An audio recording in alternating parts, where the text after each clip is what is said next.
All right, it's Wednesday. Welcome to another edition of Buc What You Heard. My name is Gene. You can reach me at Super Heavyweight. And tonight I have a special guest, Evan. He's on. He wrote a really good article. I just read your article from What the Buc. Great stuff, man. How you doing tonight? I'm doing just fine. Thank you for having me on, man. I appreciate it. And the usual suspect, Michael Pless. How you doing? Oh, doing good. We're 29 days away from the draft, so I'm getting excited. I was watching last year's draft just now, so I'm ready to go. God, football season can't get here fast enough for me. This is just ridiculous. And it's really interesting how fast the NFL really moves, because we had our podcast and we had Old School on, and we were talking what if. We were talking about how are we addressing the defensive line, and the next thing you know, we hear on whether you're on Twitter or wherever you're at, you hear that JPP has just been traded to Tampa. And Mike, you wrote a really good article. I wanted to kind of can you give the folks a little bit about what exactly happened and how this trade went down, and how I know a lot of people were raving about it and why it's such a good move. Yeah, I mean, I thought we were going to get JPP a couple years ago. I know we were one of the teams interested. I know Jason Light has, he's been interested in this guy for a little bit. And to get a guy like JPP, who's one of the elite pass rushers in this game, it's a credit to Light and his staff. And I think it was an excellent move. It took some time to make this deal. And thankfully, he had a relationship with their GM, Dave Gettleman. It was a smart move by the team, to give up just a third round pick. We swapped force. I think it was worth it. And you're getting a complete football player in JPP who doesn't really leave the field. I mean, he's a complete player in the run and the pass, which was going to help us. Yeah, most definitely. And Evan, what did you think about the move? Well, I mean, it definitely surprised me. I think it surprised all of us, because you really didn't hear many rumors about that.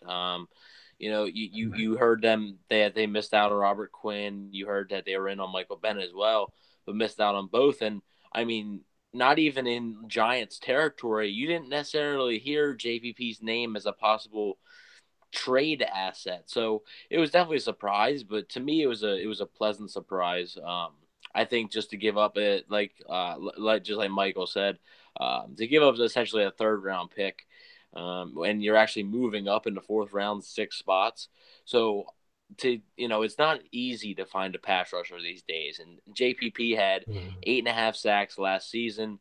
That would have been the most on the Bucs for any Bucs defensive lineman, and it definitely for defensive ends, because Gerald McCoy led the team with, I believe, 6. 6.5. So, yeah, I mean, it's tough to find pass rushers. And is JPP perfect? No. Is he going to come in and get 13, 14 sacks? No, but he's going to be awfully a lot better than what they had last year. And I think it's a very good trade.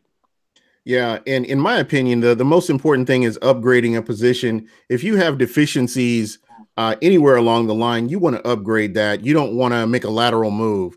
So, just looking at what the Bucs had coming into the season, and just knowing that you're an injury away from having a catastrophic defensive line is just scary. And, that came to fruition, as a matter of fact, last season, and that defensive line was hurting.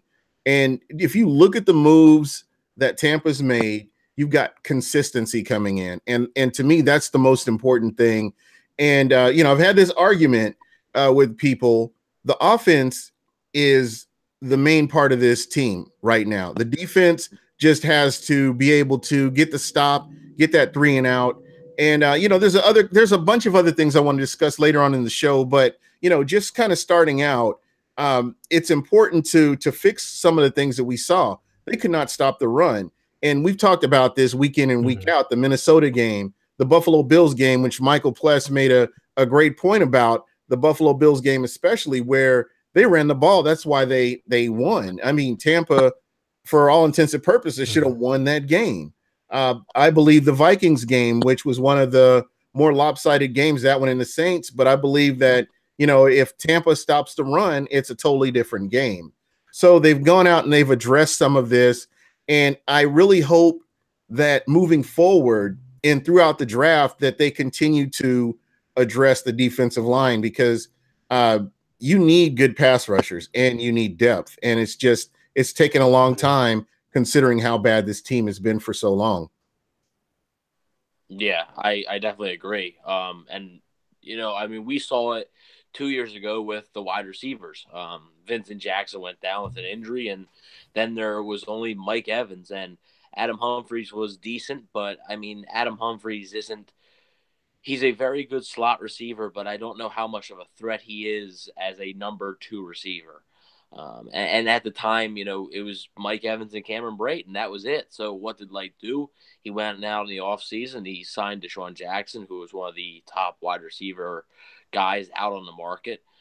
Drafted O.J. Howard with the 19th overall pick, and then drafted Chris Godwin in the 3rd round. So, I mean, he spent a lot of resources on creating weapons and having depth. And some people say, oh, he has too many weapons. Well, I don't believe that, because what I look at it is, if Jackson goes down, then Chris Godwin and Mike Evans are your number 1 and 2 with Humphries in the slot. I think that can still win you a lot of games.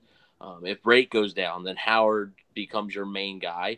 If Howard goes down, then Brate becomes your main guy. I think that is the way to be able to build depth, and I think that's what they're doing on the defensive line right now. As Gene said, they had trouble stopping the run. So what do? You add one of the best run stuffers on the open market, Bo Allen, former Philadelphia Eagle, Super Bowl champion, and the Eagles' run defense was very good last year, and he was a big reason why. So hopefully that success translates over, and then you got guys, of course, like Vinny Curry, Mitch Unrein, and of course JPP. Michael. To add to that point, it's just about getting more physical up front. Guys that can play the run, and again, if you can stop, it creates more pass rush opportunities for your pass rushers and JPP and Noah Spence on the outside, which is going to benefit this team to get off the field more often on 3rd down. And that was the problem last year. We just had way too many 3rd and short opportunities, giving opposing offenses easy times to convert 3rd downs. I mean, there's way too many times. We're facing 3rd and 4, 3rd and 3s. And it's hard to rush the passer when you're in that situation, because teams can still run the football in those situations. And it causes second guessing defense and not really able to attack in those situations. So I thought, overall the moves have been good.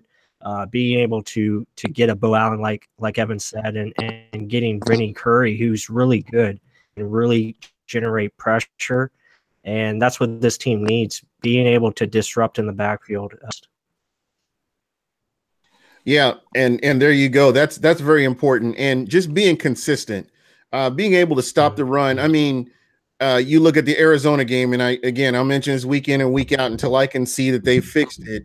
A guy like Adrian Peterson, who there's no way he should have gouged the Bucs the way he did, but just scoring at will. And again, they look at more film. These coaches, the GM, they look at more film than we do. And just you get some insight when you listen to at the owners meeting.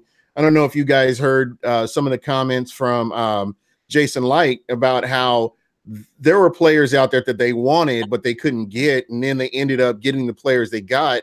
And I think they did a good job, because it takes 2, and you're not always going to get the players that you want, because of whether it's money or whether they may not want to come to Tampa. There's a lot of that going, that factors into this. So what they've done so far, I'm good with, and it was just a matter of time before that happened. But another subject, while we're talking about, the owners here, there was talk about Ali Marpet, and I don't know if you guys have heard this. I know, Mike, you had kind of brought this up. And are you writing any articles on Ali Marpet and him possibly changing positions? Not as of now. Again, I'm still hoping for Quentin Nelson, so hopefully that will eliminate this decision. Personally, I just don't feel it's a great move. I think you have a all-pro right guard in Ali Marpet, and I think that's where he should play. Again, this is to accommodate, your worst offensive lineman in J.R. Sweezy to play right guard. And I'm hoping they don't, they're not banking on him. They made this mistake of last year, banking on Noah Spence and Jacque Smith to solve their pass rush, and, injuries occurred. So, the big thing is you're just creating two unknowns, because Ali Marpet could be a great left guard, but we don't know that. We don't know how he's going to adjust to it. We don't know how he's going to, learn the techniques that need to be learned. And again, this is his third position, and I don't know how many years. So, I'm not a fan of it. I'm hoping they change it, but I can see the positives of it, because you optimize the left side with Donovan Smith and Ali Marpet next to each other. So I can see the sense in that, but I'm hoping they can find a guard in the draft and eliminate this decision. Evan, what are your thoughts? Well, I mean, it is an experiment pretty much again. They tried to get Ali to play center, and he did a decent job at center. I think everybody knows that, but right. The biggest thing is we all realize that he was decent at center, but he's so much better at guard, and that just truly speaks to how good he actually is. Now, I mean, he did play a little bit. I read somewhere he played a little bit of left guard at Hobart, I believe. He was very versatile there. But obviously Hobart is not the NFL. It's a completely different thing. And he's had to adjust a lot, but I mean, it's a risky move. Just like Michael said, he could turn out to be a great left guard. He could turn out to be, one of the best guards the Bucs have ever had. And maybe, you can already see improvements from him on left guard. Maybe he helps Donovan Smith out a little bit even. Or it could be another almost wasted year of Ali Marpet's talent until you find out that, hey, this guy is actually a very good right guard, and you're able to help him out by putting him there and finding a pure left guard. I'm a Nelson fan as well. I would really love to see Quentin Nelson in a Bucs uniform. I think he could play both guard positions, but I think he is better at left guard. So it's definitely going to be interesting to see, and it is a risky move, but I think it's one that they believe in. I do think it'll turn out better than the center experiment, just because it's still a guard position. But time will tell with that. Yeah, and the most important thing is protecting the quarterback. We don't want to see a repeat of last year with the quarterback getting injured. So it's very important to I guess have these guys playing at their strengths to do that. Pewtercast, Donovan had a decent year last year, not great, but decent. And that was the next to a rotating Evan Pamfield thing. Put his boy and a stronger player like Ali next to him. And so, there's a lot of ththings that can happen. Again, as Mike likes to say, the roster's fluid. We don't know what's going to happen between now and, the beginning of the season. This is all just kind of where we're talking about it at this point. So just kind of hard to tell what's going to happen between now and then. Yeah. And again, Gene, this is not all about Ali Marpet. It's more so about J.R. Sweezy and the trust that they're putting in him. That's what's the frustration. I'm okay with Ali, playing left guard. I think he would do a fine job. He's a smart player. He's going to be a special player in this league. So I'm not really more so about J.R. Sweezy and the faith that they're showing. And again, I just don't see it. The guy hasn't been healthy and he's been inconsistent issue. So I'm hoping they upgrade that position. I'm hoping they can get a guard in the draft, or maybe a Caleb Benenoch can step his place. But we'll see. Again, it's not so much Ali; it's more of the other position. Yeah, and right now I kind of want to take a step back. And Evan, you wrote an article about free agency on What the Buc, and I think I put that link on the actual on Twitter. There's a link down there, really good article. And I just want to get your thoughts at this point in the season. And I mean, prior to 2 weeks ago, people were jumping out the window, freaking out. The Bucs have 70 million plus dollars, and they're not doing anything. But now, um, based on what the Bucs have done with this money, with signing their own players, with bringing in free agents that are consistent, that on paper they are upgrades over what we saw in the 2017 season. Uh, give me your insight on where do you think they're at right now? Well, I think for one, I think they went into free agency with a clear plan. And you Mhm. could tell that Light kept saying that, there was a plan, there was a plan. And a lot of the fans, just like you mentioned, they were impatient. They were, they were getting ready to tear one Buc place down because there was nothing. And sometimes nothing is good. And in this case, I believe it was. So right now, I think they're just trying to get more physical. I think they've done that on the offensive line by adding Ryan Jensen, who's one of the most physical offensive linemen in the NFL, and adding Bo Allen, who is a very physical defensive lineman, and even Vinny Curry. He's a guy who's going to work hard to get his plays. He's a good run defender. He's a very good pass rusher as well. It's just like Michael said. He's very good at getting pressure. Doesn't exactly show up on a stat sheet, but that can affect a quarterback in a lot of ways and create a lot of turnovers. Maybe it can lead to a sack for another teammate. That can happen. So I think what they were trying to do, and I think where they're at right now, is they are a much tougher team than they were in 2017. I think Light has accomplished that. Now I think Light is looking for some secondary and some running back help in the draft. All right. Mike, what are your thoughts before I move on? Oh, I agree. Like Evan said, I think they had a plan. And again, sometimes it takes patience, and I'm glad they were patient. You have to wait for certain players to be available, and they made the right calls. Getting up production, I think, is going to occur just because of Vinny Curry and JPP.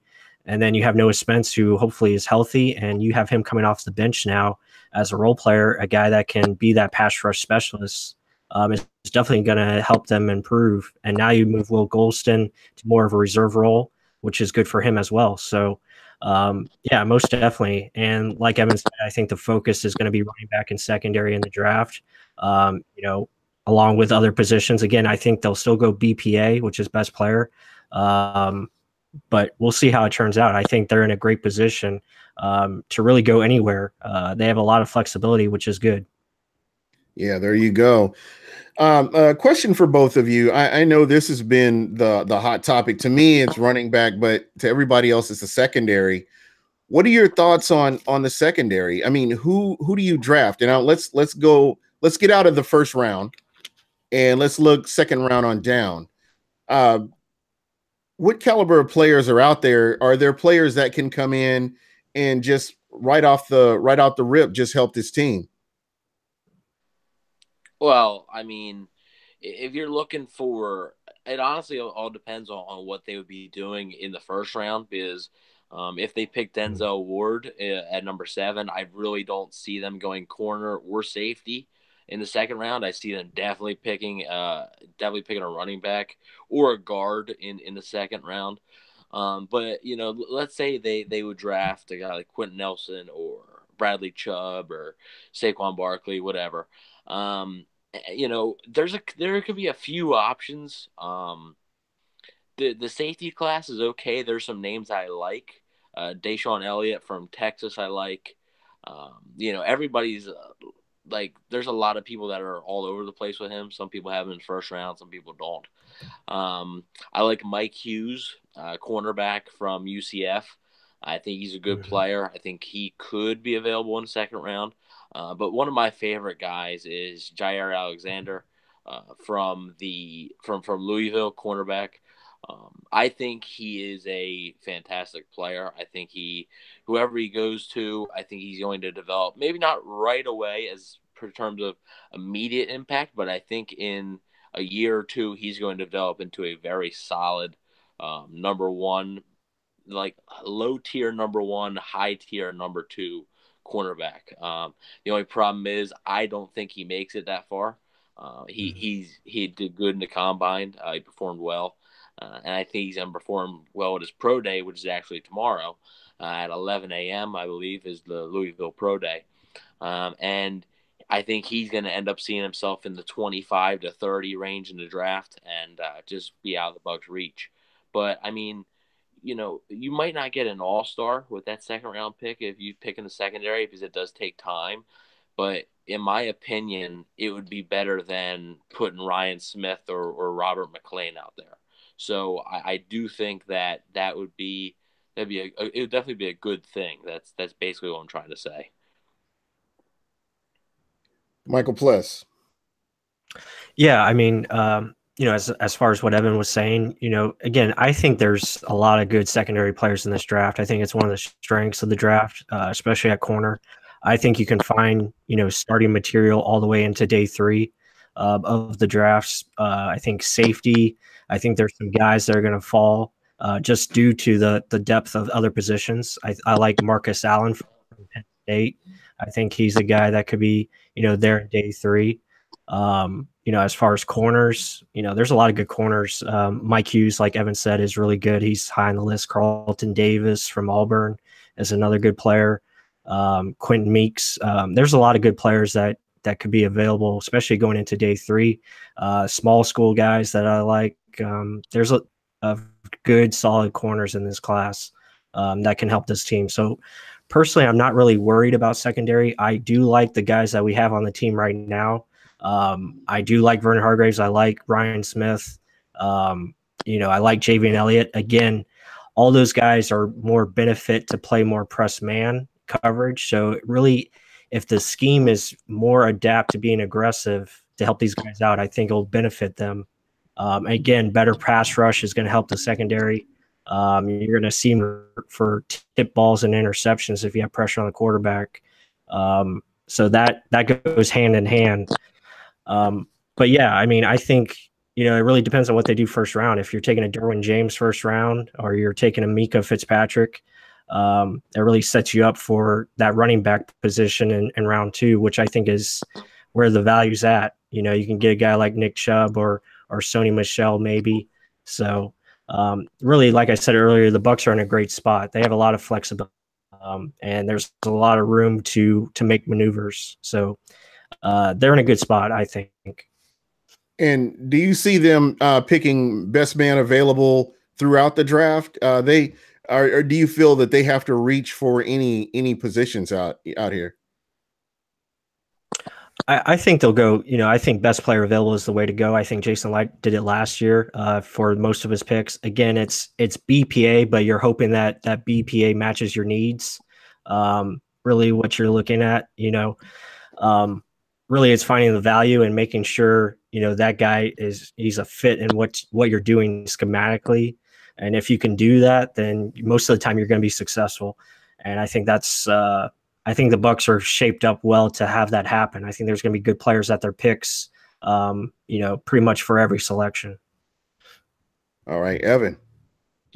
Oh yeah, I mean, I think the BPA route is the way to go, especially in the first round. Obviously, if they rank, even they don't necessarily need a quarterback, they rank all guys, and I mean, because you always got to be prepared for anything. And basically, if if the best player available is quarterback, obviously, then you don't pick a quarterback. But I think where they could go away from BPA is in the second round. If they would go a guy like Derwin James in the first round, I think then if Nick Chubb's not like a guy like Nick Chubb, if he's not as high on their board as, let's say, another corner, let's say Mike Hughes or something, or a defensive lineman, and they feel like they need a running back, I think that is the scenario where they would end up they would end up drafting Nick Chubb, and that would be a fine pick. And just like Michael said, the value there is I've heard a lot of people talk about Saquon Barkley and the Saquon Barkley this, and he's a generational talent. That's all fine and dandy, but the better value is getting a player, a defensive lineman, offensive lineman, or a piece in the secondary in round one, and to go into round two to pick a running back. And this running back class is absolutely stacked. It's one of the most stacked in the last 10 years or so. I mean, you can find starters on day three, round four, round five. You can find very good players. So I think I agree with Michael. That's where the value's at. And I do think that best player available is the best route to go, especially in the first round. Yeah. So, with that being said, and we're talking about some of the changes that have happened with Tampa. How do you feel about the defensive line coach? Do you think that this defensive line coach, is he going to be a difference maker? Do you feel like that when they fired the previous defensive line coach, do you think this is an upgrade? Do you think this will help this defensive line get better? Well, I do. I think it's an upgrade.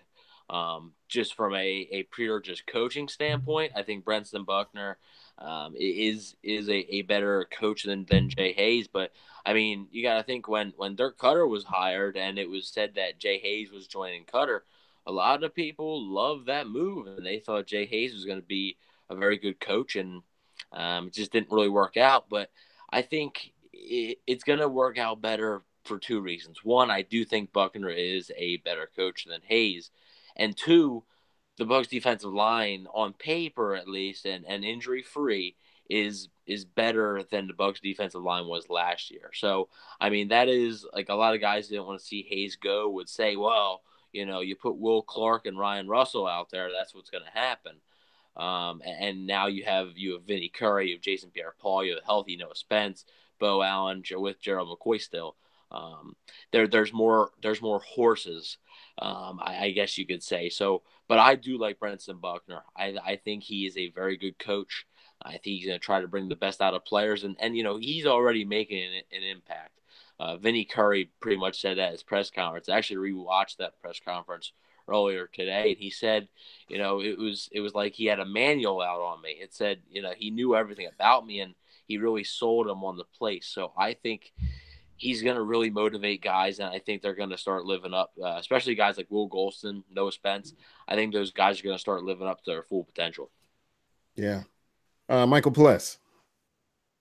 Yeah, I would agree. I think what you're going to see is relentlessness. I think you're going to see passion, and most importantly, I think you're going to see a sense of urgency. It just seemed like when our defensive line, last year, it lacked, that sense of effort I saw at times was just lacking. Guys not really, pushing as hard as they can. And I think you're going to see more motivated relentlessness, guys just coming after it and getting after it. I think that's why you see guys like Bo Allen and Vinny Curry and JPP brought in, because they bring that relentlessness, that effort, maximum effort all the time. And I think you're going to see it's going to rub off on some guys and really allow them to pursue the football like they should, and really get back to swarming the quarterback. Yeah, one thing that I'm really hoping for is that communication, like what we saw in 2016. You just didn't have any kind of consistency on either side of the ball, and it looked like nobody wanted to trust the other players, and it didn't work out good. And you didn't see that sense of urgency when the game is tied and it's in the second quarter or something like that. You just didn't see that sense of urgency, and that's something that needs to change in order to really get the most out of these players. Oh, Evan, Yeah. were you gonna say something? I mean, they lost the Bills game, they lost the Packers game, they lost the Lions game, all because they just didn't have a good enough pass rush. And yeah, like you pointed out earlier, they couldn't really stop the run against the Bills. That was a problem. But I mean, all of them games, the Bucs either had the lead or it was tied. And I remember in that Buffalo game, the Bucs they finally got the lead. They were down, I think it was like 17-6 or something. They battled back. got up in the game, and then the Bills went down and scored a touchdown in a minute 38 seconds. That can't happen. And that's what, the sense of urgency, just like Michael said. If it's 3rd and 5, if it's 3rd and 5 and the Bills they're driving, but they're not, you can't give up a touchdown.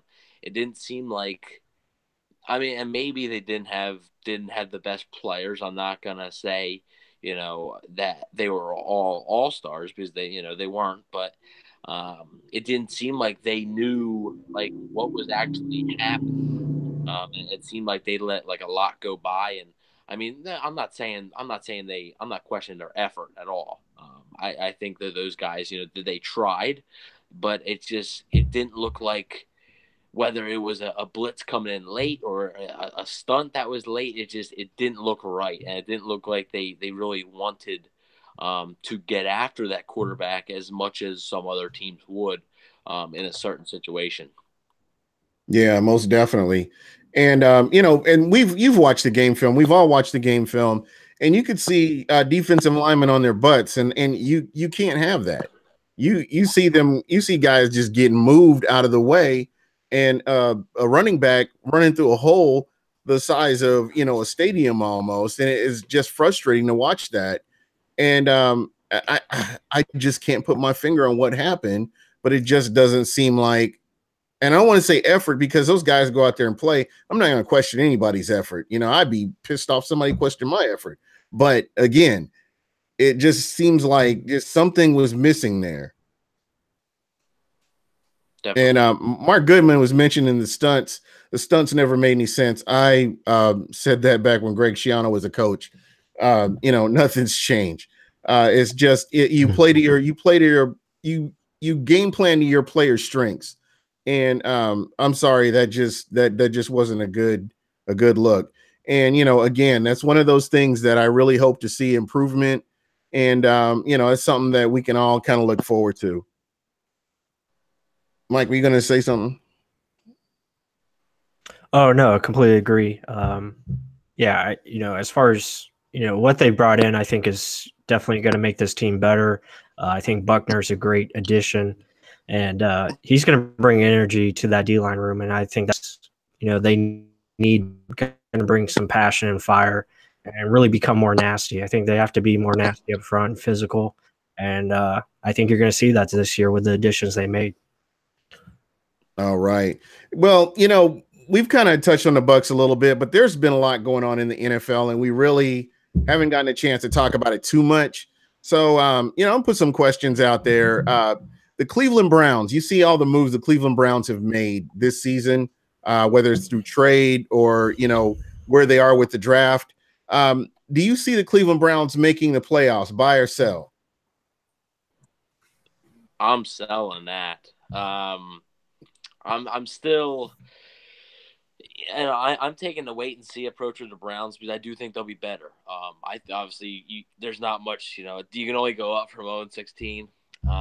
If anything's an improvement, I believe. But even though they did go 0-16, they were in a lot of those games, especially the last game of the year, Pittsburgh. If Corey Coleman catches that ball on 4th and 2 or whatever, they may be 1-15. Who knows? And I'm just selling it just because they just don't have the experience to me yet. Jarvis Landry's good. I don't know how good he actually is. I think Josh Gordon's really good. They're going to come in with a rookie quarterback. Tyrod Taylor is likely going to be the starter, I would assume. I just don't know. I like Tyrod Taylor. I do. But I don't know if he can lead a team with – Buffalo had a good defense and a really good run game. That's not with Cleveland. Okay, maybe if they draft Saquon Barkley, sure, but I still feel like they need some pieces in the secondary. Yes, they got Demarius Randall, which I believe is going to help a bit. But I still think they need some pieces in the secondary. And, losing Joe Thomas is going to hurt. So I'm going to sell, but I do think they're going to be much improved this season. Michael Plus. Yeah, I'm going to sell as well, but I could see 5 to 6 wins this year. I think they'll get some wins on the board, but playoffs, I just don't think they're there yet. Still need some more depth and roster additions, but and then also the coaching staff is kind of suspect as well. So. Yeah, there you go. I'm going to sell as well. There's still a little bit of work to do, and unsure what's going to happen with that running game. Next question for you guys. Lamar Jackson, starting quarterback in the NFL, buying or selling? I'm buying this one. And, a lot of people say that, well, Lamar Jackson, he's a running quarterback. He's going to convert to a wide receiver at the next level. He's a running back, whatever. I don't believe that for a second. I mean, if you turn on the tape of this kid, he's made all the throws that you need to make in the NFL. He's made it into the tight windows. He has the arm strength. The mobility is almost like an extra trait that he has. Yes, I would like him to add on a bit more weight. It wouldn't be bad to get him a bit more bulked up so he's at less of he can take more hits. Especially if he goes to a place where it's not a great offensive line. But there's no reason that he can't be a good NFL quarterback if you put him in the right system with the right weapons and stuff. I mean, Louisville did not have a lot of weapons in their system last year. I believe they almost led college football in wide receiver drop percentage. That's right. I mean, Lamar Jackson was doing it a lot on his own. I think you give him a run game, I think you can start working the read option with him, and that opens up passing lanes even more for him because teams are just scared of him running on him. So I think it's definitely going to benefit Lamar Jackson. I do think that it's probably going to take a year, I think, but he's going to be a good quarterback. Well, when you say that, and Mike, I'm going to get to you in just a second. I look at Deshaun Watson last year, and everybody missed on that guy except for the Texans. They ended up picking him, but he came in, and had he stayed healthy, he'd have been a monster. He'd have been hard to deal with, throughout the rest of the season. So when you look at a quarterback like that, and I think that, to be honest, I think Lamar Jackson's an upgrade over Deshaun Watson personally. But just my opinion. But again, it's just frustrating to hear this guy's name mentioned late in the draft. It's frustrating, because this guy's got just as much talent, if not more talent, than a lot of the guys that are going to get picked in the top 5. Yep. So basically, you're Michael Plus. What do you think? Are you buying or selling? Oh, yeah, I'm definitely buying on Lamar Jackson. I think if he's there available at pick 29 for Jacksonville, I think it's a great selection. I think he'd be a perfect fit for that team. They have a good offensive line. They have the running game. I think it's crazy that he's not being considered as a top 10 pick, especially with the guys that are, being looked at as far as top 5, especially with a Baker Mayfield. What? Say again? Josh Allen, I think. You can't tell me that Josh Allen is better than Lamar Jackson. I just won't believe you any day of the week. Yeah. No, I agree with that. I think, you look at, Baker Mayfield and his limitations as far as his height. Again, granted, he was on, but, I put Lamar Jackson up there with him because he's got crazy pocket awareness. He knows how to move around. He knows how to make plays with his feet, and he's got a good arm. I mean, and he's very accurate. I think he, at times, again, the inaccuracies show, but that's with every rookie quarterback. I mean, that's something you have to work on and progress. Just look at Jameis Winston and how much he's gotten better with his accuracy. Again, the deep ball still needs work, but I mean, I think the kid's going to be special. I like Lamar, and I like what he can bring. Like Evan said, if he gets in the right scheme where they kind of play to his strengths and let him, do the RPOs, the play action rollouts, I think he'd be perfect. He's a modern day NFL quarterback. Yeah, there you go. So next question for you guys. Doug Martin, 1,000-yard rusher, buying or selling? Oh, I'm selling that hard. I like Doug. I really do. He's one of my favorite Bucs. you know, it was tough to see him go, but it's something that had to be done, and it had to be done for a reason, and it is because he's not a 1,000-yard rusher anymore. That he's 29. He's 29 with an injury history. The Raiders do have a decent offensive line, yes, but they're keeping Marshawn Lynch. So, how many carries is Doug Martin actually going to get? It was a very questionable move to me for the Raiders. I think John Gruden's doing a questionable job. But you never know. You may see Pontiac Williams out there too pretty soon. Maybe. Yeah, I think he wants to. I think he wants to give Joey Galloway a call too. But I'm rooting for Doug. I would love to see Doug get 1,000 yards, but it's just not going to happen. Yeah, especially not in that division that he's in. Yeah.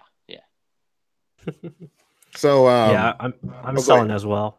Yeah, I'm selling as well. I like Doug, but I think the injuries and the off-field stuff has kind of taken a toll on him. I just don't see that same burst that he used to have, and if he can find a way to get in a rhythm again, that'd be great. I think he's definitely capable, but he's already going to be 30. I'm not sure. And I'm just not sure how it's going to play out. Now, granted, Oakland's offensive line is really good, so I mean, maybe he can make something happen there. But like Evan said, they still have Marshawn Lynch, and I would expect him to still be the guy. But yeah, I mean, nothing personal against Doug Martin. I like him as a person, but hopefully he can find some success. But I don't see 1,000 yards. All right, and Seattle, with all the moves that that's happened in Seattle, do you guys see Seattle going to the playoffs this year, buy or sell? I do not see him going to the playoffs this year. And I like Russell Wilson. When he was drafted by the Seahawks in the third round, I really liked that pick. And I felt like he was going to win that competition that year, and he did. But they just got too many pieces gone. Michael Bennett, Richard Sherman, Jimmy Graham, Paul Richardson. There's just too many pieces gone for me to sit here and say that they're going to be a playoff team. And I mean, Cam Chancellor may not play football again. Cliff Averill may not play football again. And really, if you look at their division, besides the Cardinals, the Rams got Marcus Peters, Aqib Talib, Ndamukong Suh. The 49ers got Richard Sherman. The 49ers got a guy like Jerick McKinnon. They still have a high draft pick. They're loading up. And it seemed like the Seahawks were the team that was almost saying, okay, our time has passed, and it's time to start focusing on the future. So, I mean, they'll still be competitive. I mean, I still think they're not gonna be getting blown out. They won't suck. But I think probably 8-8. Maybe 9-7, but I don't see them in the playoffs this year. Yeah. All right. And one last question that you kind of touched on this. The LA Rams. Do you see the LA Rams defense as the number one defense at the end of the season? Buy or sell? Oh, that's a tough one. Tough because there's a lot of new pieces. And when there's a lot of new pieces, you don't really know how them new pieces are going to fit into the puzzle, basically. So, I mean, I think that Ndamukong Suh is going to fit in fine with Aaron Donald next to him. I really do. But, the only concern I have for the Rams is edge rush. I still feel like they do need a defensive end. They trade away Robert Quinn, of course. I feel like if they can draft a defensive end, I think they can be a very good defense. They're definitely a top 3 defense. You still got a lot of good defenses out there, though. Minnesota, who added Sheldon Richardson. Philly, who didn't really add anybody, but they're still a good defense. But you know what? I am going to buy this. I do think the Rams have all the talent if everybody stays healthy, I think they have all the talent, especially in that secondary and defensive line. I think they have the talent to be the number one defense at the end of the season. There you go. Somebody out here mentioned buy or sell on who was that? Peyton Barber. As far as and that's kind of interesting. That would be kind of interested to see what you guys think. Currently Peyton Barber is a starting running back for the Tampa Bay Bucs, just because of where we are right now. As far as him in the season, I mean, do you see him being a difference maker? Do you see them using him? Well, I think they'll use him. But a lot of people are, I see some people commenting on my Instagram page, Twitter page, saying, oh, we don't need to draft a running back. We don't need to sign a running back. We got Peyton Barber. And, Peyton Barber is solid, and he's the best running back on the Bucs roster right now. And he was the best running back on the Bucs last year. But being the best running back on the Bucs in 2017, it's not saying much. Doug Martin was injured. Charles Sims struggled a lot. Jaquiz Rogers barely got any touches.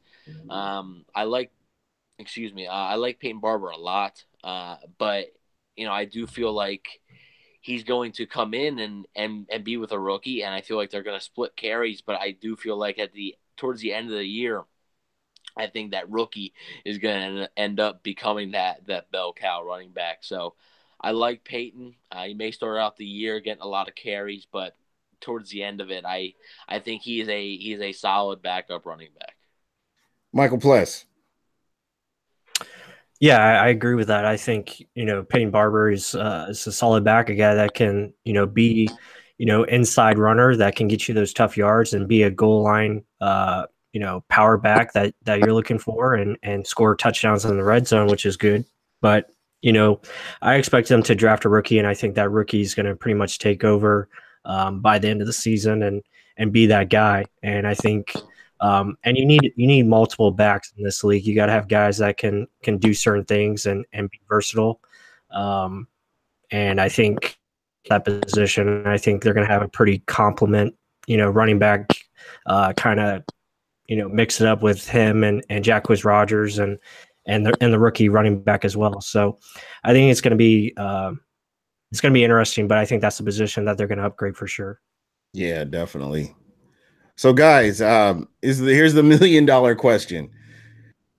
Do you think the Bucs get over 5 wins? And this is just fun. Nobody's going to hold us against you, but I just want to get your thoughts right now as it stands. Do you see the Bucs getting over 5 wins as they stand right now?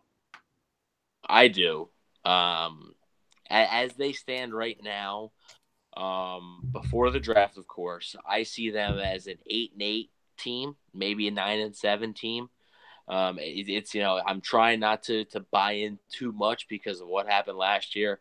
I think we all drank the Kool-Aid a bit last year, and we were met with a harsh reality. So, I mean, I'm taking a wait-and-see approach this year, but right now I have them penciled in for about 8 wins. If they have an awesome draft, it could change to 10 wins, but I think I'm about to stay at 10 wins or so. It would be huge to get the playoff experience.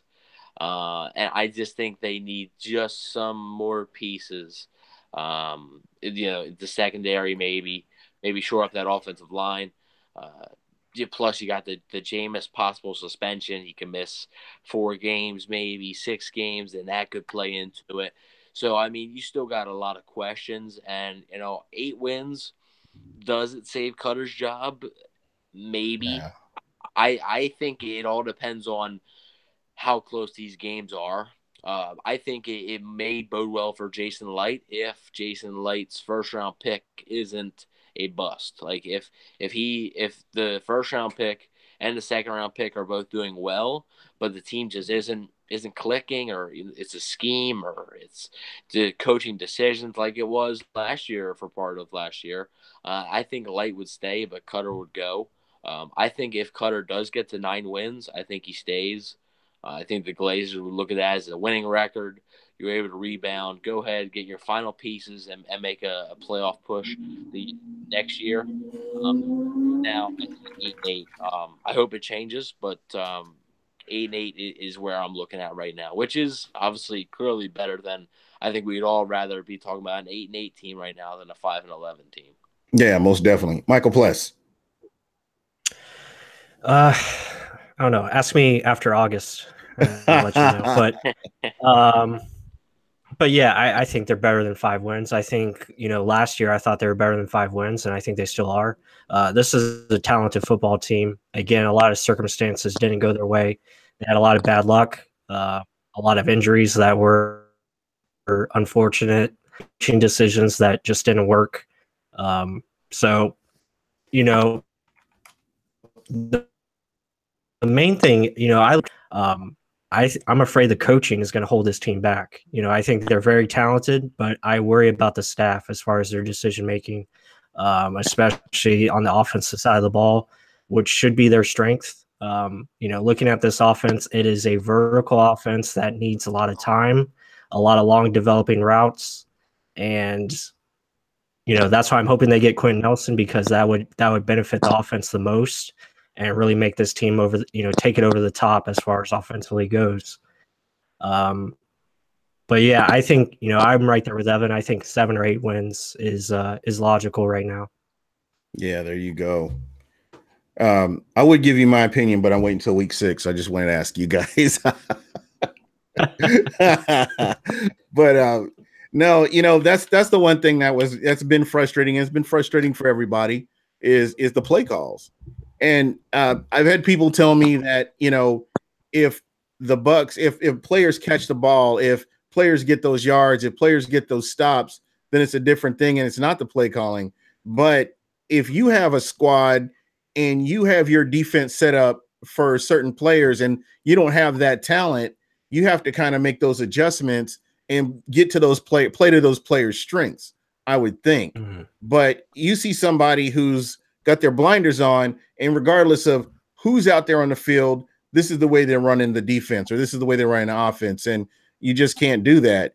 And there were times where I just didn't see a lot of adjustments, and I really, I was expecting to see more adjustments. So, again, it's a stretch, it's a reach, but I'm really hoping that they learn from their mistakes. They watch enough game film to look at players. I'm hoping that they look at what they did and didn't do. Yeah, definitely. And I mean, you bring up that one point that, at times they had trouble adjusting.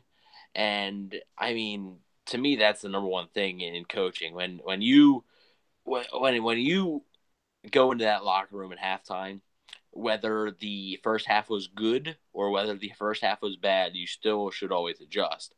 Even mid-season, I mean, it don't matter. It could be a halftime of a game. It could be halfway through the season. It could be after one game of the season. I mean, if you go out there and just get absolutely demolished the first game of the season, you're going to look at your scheme a bit differently and maybe say, hey, is this really working? So, you bring up playing to your players' strengths. The biggest thing I look at is Philadelphia with Nick Foles.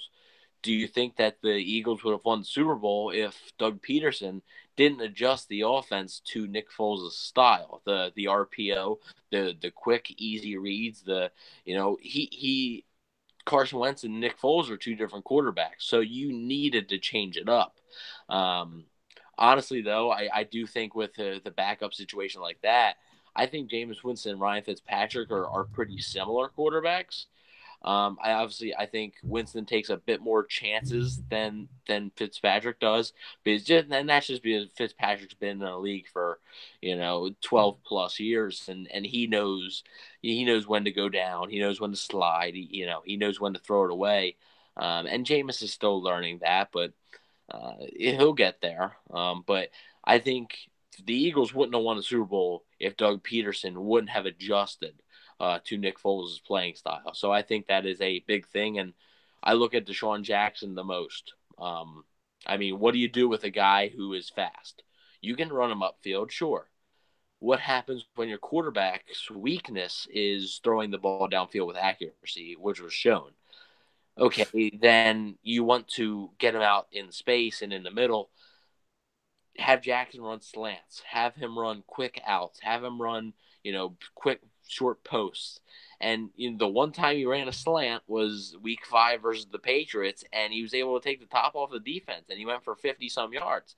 They need more of that in 2018. more end arounds with Deshaun Jackson, more screens with Deshaun Jackson. I'm tired of seeing wide receiver screens to Adam Humphries. Humphries is good at them. He gets a solid 3, 4, 5 yards. Maybe sometimes he breaks one and gets 10 or so. But Deshaun Jackson could get you 20, maybe 30 yards, just because he still has that elite speed, even though he is 31, 32. He's still one of the fastest players in the NFL. And that's something that I think they really need to adjust to. Yeah. Michael Pless. Oh, no, I agree completely. I thought a lot of their problems last year were setting up the deep ball. You have to kind of, open up space and create, one-on-one matchups with your scheme. And I thought they did a poor job of really setting up that, that deep ball opportunity. Again, at times it was there and it was just missed by Jameis, or it was missed by the receiver. But you have to be able to set that up, whether it be through the running game and play action, pass, or finding ways to isolate your one. And again, using Deshaun Jackson in space, I completely agree with, using him in drag route situations, slants, easy throws for Jameis Winston. I completely concur with that. That's why I like what the Eagles do so much, is because they give their quarterbacks 2 options on each pass play. It's either a short pass or it's a high pass, as far as intermediate throws, and it's very successful. It's 1 to 2 reads, and it's either it's there or it's not, and you run the football. So, simplifying the offense like that and making it more diverse at the same time is something the Bucs need to do going forward. Yeah, there you go. So, guys, I can't believe it. It's almost been an hour. But, Evan, I'm going to start with you. Thank you so much for coming on. And, again, you have an open invitation. Anytime you want to come on, you're always welcome. And tell everybody how they can get a hold of you, and what are you working on now? Yeah, well, first off, thank you for having me on. I really appreciate it. And I'm definitely going to be taking you up on that open invitation sometime soon. Especially with the draft coming up, after the draft, you get that flurry of, just excitement a little bit. So maybe I'll join you guys sometime, maybe before or after the draft. But yeah, you guys can find me on Twitter at Bucsfootball_. That is my fan page. I run one of the biggest Buccaneers fan page on Instagram. You can find that at Bucsfootball. Or you can follow my personal account on Twitter at Evan, EVAN _WTB, which stands for What the Buc, which is actually what I'm leading into next. I've been writing articles for What the Buc for about a year and a half, maybe 2 years now. And it's definitely been an experience that I really like. I enjoy. Because I'm not sure if some of you know this or not, but I am 16 years old, and I would like to do this as a career. I would like to do sports journalism, sports writing, and What the Buc. I'm really grateful for them for giving me the platform to do that, and I'm just really happy and excited to where that's going. I got something coming out, should be sometime this weekend hitting on What the Buc. It's about just looking at certain options the Buccaneers have in the first round, where it's trade up, trade down, take a player at 7. Some of those players would be, I'll highlight and say some things about them. So be on the lookout for that. But yeah, I'm thank you for having me on yet again. All right, Michael Pless, what do you got going on next? Yeah, and Evan, anytime, man. We appreciate you coming on, and you're one of my favorite follows on Twitter. We have great conversations, so it's always fun talking football with you. And yeah, real Bucs talk. Just more of the usual. It's draft season. We're gonna have more player profiles. I got an article coming about pressure, as far as why pressure matters. One of the Bucs sites thinks pressure doesn't matter, but I think it does. And happy to release that over the next couple of days, and talking more about just the free agent additions. Maybe have an article on Ryan Jensen as well and what he can bring. But yeah, mainly the next 4 weeks is going to be draft. So really just going to be trying to dive in and see what's going to be available for the Bucs at each selection. and see how we can get better. All right. And let's see. Okay, I was just checking to see if there's anything I missed.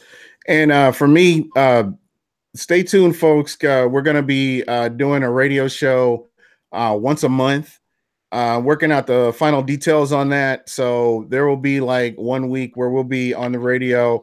And if you have the Tuned In app, you can tune in. I definitely expect everybody that has this energy right now to be calling in, talking about the Bucs. All the stuff you're typing, you can just say it. You don't have to use your fingers, So I'm going to get that out there, and you guys will have enough notice to when we start doing this, because I really, I hope to hear from all of you. I thank everybody, because just reading through the chat and following the chat along has just been as entertaining as it's been just talking with you guys. So I really appreciate that. And every week I say the same thing. I appreciate everybody that can, if you're a fan, if you've been a fan of this team since after the Super Bowl, you're a real fan. I don't care when you came along or whatever, you're a real fan, because this team hasn't won, and they haven't won consistently for a long time. So the fact that you're still here, you're still enduring, you're still hanging in there, you guys are all real fans, and I appreciate that. Last year is just crazy how, this team underperformed and they let a lot of people down. So, I totally get why people are skeptical or not quite buying in everything right now. But I think what they're doing, I think they're going to turn it all around. So, again, that's pretty much it for us. But I appreciate you guys coming on. Be sure to check out, if you're not following me on Twitter, please hit me up on Twitter at Super Heavyweight. Michael Pless at Real Bucs Talk. And Evan, give them your Twitter handle one more time before we go out. Yeah, sure. Well, my personal is Evan_WTB, or you can find my fan page one. My personal one is a lot of draft stuff, some Bucs stuff, just general sports stuff. And my one that is just Bucs is at Bucsfootball_. So got a lot of good stuff going on both pages. All right. And that's pretty much it for us. And thank you all for tuning in. And I'll have this up on Libsyn and some of my other sites here shortly. But thanks a lot anyway. And everybody have a good night.